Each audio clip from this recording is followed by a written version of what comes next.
Zaman dahulu semasih semua binatang bisa berbicara, hiduplah sepasang teman yang setia, makan bersama, tidur pun kadang-kadang berdua, sering saling mengunjungi saking akrabnya. Pada suatu hari, Tetuntal-Tuntal dan Tegodek-Godek masih mandi hujan bersama. Kebetulan Tetuntal-Tuntal melihat sebatang pohon pisang yang dibawa arus sungai. Tetuntal pun tak melewati kesempatan itu. Ia segera melompat mengambil pohon pisang yang terseret air tadi dan membawanya ke darat. Setelah sampai darat, Tetuntal-Tuntal mau menanamnya. Namun Tegodek-Godek minta supaya dibagi, tidak mau menanamnya secara bersama. Akhirnya, sebagai sahabat setia, Tetuntal-Tuntal mau membaginya. Tapi Tetuntal-Tuntal bingung bagaimana membagi sebatang pohon menjadi dua. Akhirnya, Tegodek-Godek memotong pohon pisang jadi dua, dan yang dapat batang bawah atau bagian akar, dan ada yang dapat bagian atas atau bagian pucuk. Yang memilih duluan adalah Tegodek-Godek. Ia memilih bagian atasnya karena beranggapan biar mudah berbuah. Setelah selesai, mereka pun pulang dengan masing-masing membawa bagian Tetuntal-Tuntal menanam di kebunnya. Sedang Tegodek-Godek menanam di atas pohon dengan menggantungnya. Tegodek-Godek beranggapan tidak ada yang saya ganggu serta aman. Setiap hari mereka saling tanya tentang tanamannya.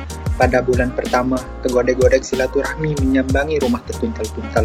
Pisang Tetuntal-Tuntal makin tumbuh dan besar, sedangkan pisang Tegodek-Godek kering dan mati. Namun ia menyembunyikan dari Tetuntal-Tuntal. Kalau ditanya tentang pisangnya, ia jawab segar dan tumbuh, bahkan ia bilang sudah berbuah. Jarak 3 bulan kemudian, Tetuntal-Tuntal berbuah dan pada waktunya buahnya pun matang. Dan kebetulan Tegodek-Godek menyambangi Tetuntal-Tuntal. Pas ketika itu, Tetuntal mau menyambangi buah pisangnya yang sudah matang dan mengajak Tegodek-Godek. Sesudah sampai kebun Tetuntal-Tuntal, sangat riang sekali karena semua pisangnya matang semua. Tapi Tetuntal-Tuntal bingung bagaimana cara memetik pisangnya yang sudah matang itu. Namun Tegodek-Godek dengan kewiwahannya menawarkan diri untuk naik memetik. Kan Tetuntal-Tuntal pun menyetujuinya. Segera Tegodek-Godek naik dan memetik pisang yang sudah matang itu. Namun sayang, akal nakal Tegodek-Godek timbul. Ia memetik pisang dan memakannya sendiri tanpa menghiraukan Tetuntal-Tuntal yang memiliki pohon pisang itu. Tetuntal-Tuntal minta dengan berkata, "Maih Tegodek-Godek, teriang tersekek-sekek." Tegodek-Godek menimpali, ada yang juluk nekman keruan rasana. Sampai-sampai Tetuntal-Tuntal serak minta dijatuhkan sebiji buah pisang. Namun Tegodek-Godek tak menggubrisnya. Sampai habis buah pisang itu dimakan sendiri di atas pohon. Tetuntal-Tuntal pun kesal dan mengambil pakaian Tegodek-Godek, lari menyembunyikannya di bawah sebilang tempurung kelapa. Tegodek-Godek pun turun dan mencari Tetuntal-Tuntal.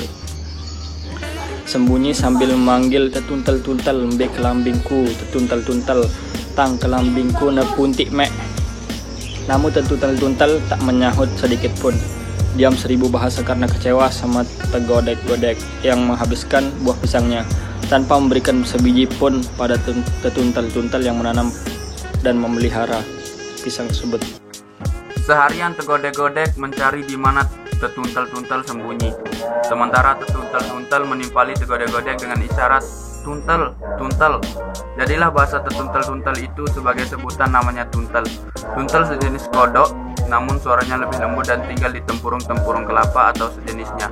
Sampai sekarang, sementara Tegodek-Godek telanjang karena tak menemukan di mana pakaiannya disembunyikan sampai sekarang. Sebenarnya dari kisah binatang ini memberikan pelajaran penting kepada kita bahwa sangat penting bagi kita saling menghargai satu sama lainnya, menjaga perasaan orang lain, tak boleh serakah, dan tidak mengambil hak orang lain. Sekian.